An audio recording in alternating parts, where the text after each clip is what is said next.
Okay, guys, let's get started with Chapter 3, how the English colonies in America were created. It took the English settlers 4 months to come from England to Virginia. It is a pretty long trip, and the only way they can travel that distance is by boat. And the boats are powered by, sails and wind. So it is a long trip to get all the way from England over to America. When the English settlers arrived in Virginia, 1607, they explored for a little bit to try to find a good place to set up, and they set up the colony of Jamestown.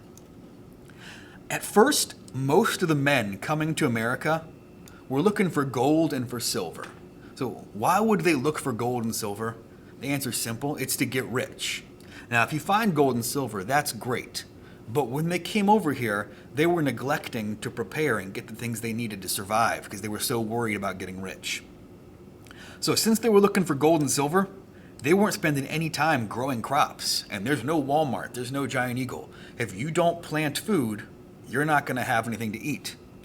They had poor leadership, and diseases were spreading quickly because people weren't taking care of themselves. They didn't have good nutrition, and they were not prepared for the hardship they were about to face. They also didn't choose the best spot of land. The land they chose didn't have good drinking water. So they don't have food, all the men are looking for gold, they don't have a good leader, and they don't even have clean water to drink. They are in a difficult situation. So what happens is within a year or two, half the people who came here were gone. They were dead. So imagine going on a trip. You have this big plan to start your own colony, this brand new city, and within a year, half of the people there are gone. They're dead. And you have no supplies. It would be looking pretty grim for you. Because these men came looking for gold and wanted to get rich, they didn't want to farm. They were hoping to find that gold nugget and basically get enough money to retire. They also were attacked by the American Indians, or the Native Americans. And if you think about this, they were here before the Europeans came over. So basically, we came over, saw this land, and said, this is ours now. But it was theirs. They were living there. That would be like if you went home and someone else is living in your bedroom and said, this is my bedroom now. You're probably going to want to fight them. So things cannot stay going the same. They need to make some changes if it's ever going to get any better. They had to find a good leader.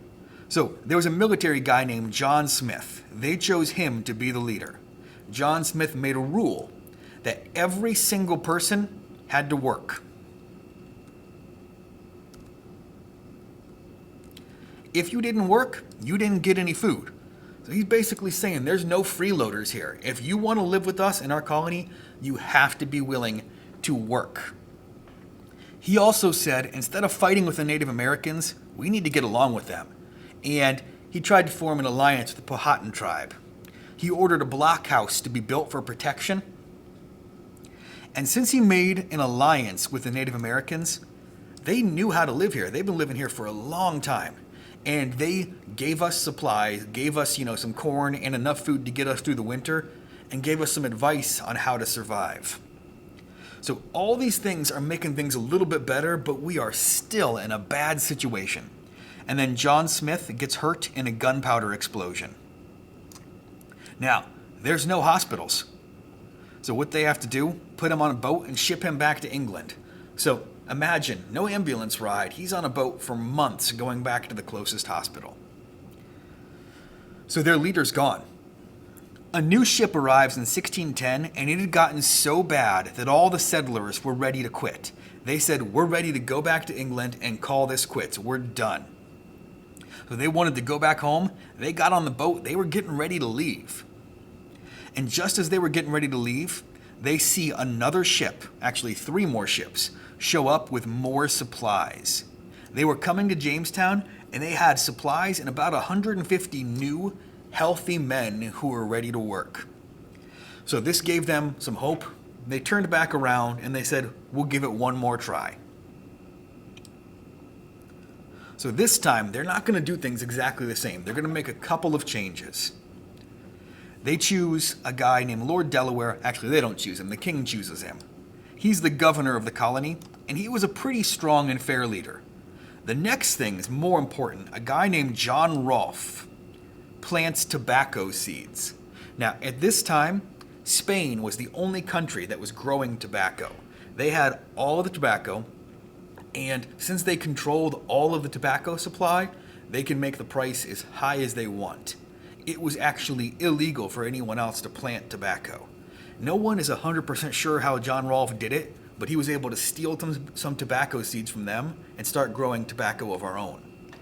This is important now because we can sell this for money. We have something worth value.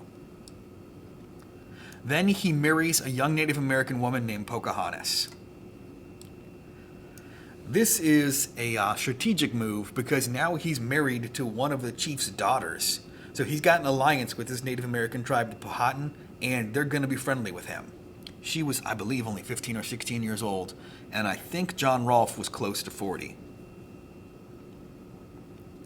So tobacco becomes very popular in Europe, and these colonists, once they're growing this, they're making tons of money off it. They are excited about all the money they're making off of this tobacco, and every year they're selling their entire crop. So what they need to do is they need more land. If they're going to make more money, they need to grow more tobacco.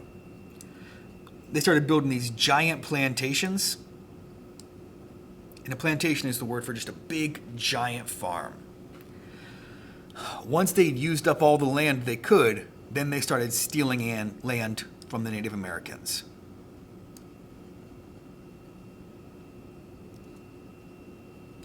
Okay, last page. So several things affect Jamestown in 1619. The Virginia Company, the company that sent them there, gave them permission to form something called a General Assembly, also known as the House of Burgess.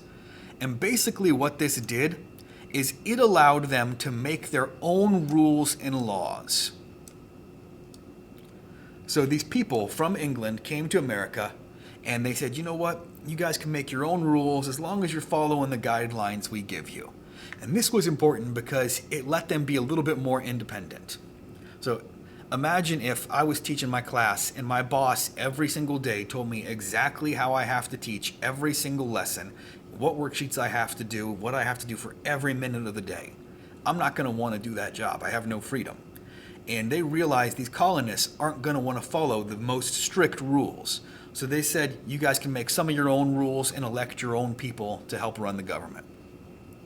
The Virginia Company also realized that a lot of these men wanted to make some money and then come back to England, where life was a little bit easier. The Virginia Company didn't want this to happen because that's going to hurt their tobacco money they got coming in. So they came up with a plan to discourage these men from leaving. They sent 90 single women over to where they'd set up in Jamestown and basically encouraged these 90 single women to marry these men so they'd have a reason to stay. And the last important thing in this lesson, a Dutch ship shows up carrying probably the first 20 African slaves. Okay guys, so keep this lesson a little bit shorter. You need to go into Google Classroom and work on the worksheet for Chapter 3, Lesson 1.